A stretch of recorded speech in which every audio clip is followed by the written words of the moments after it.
In order to add arrows on Google Sheet, the first thing you want to do is you want to open up Google Sheet, then find the area where you want to go ahead and add your arrow. So let's say we wanted to add our arrow right here. Let me go ahead and expand out the size a little bit.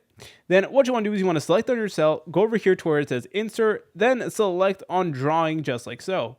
Then afterwards, you want to go to this tab menu and select on shape. And then you're going to see this section that says arrows. And then here we have all these different arrows and symbols to pick from.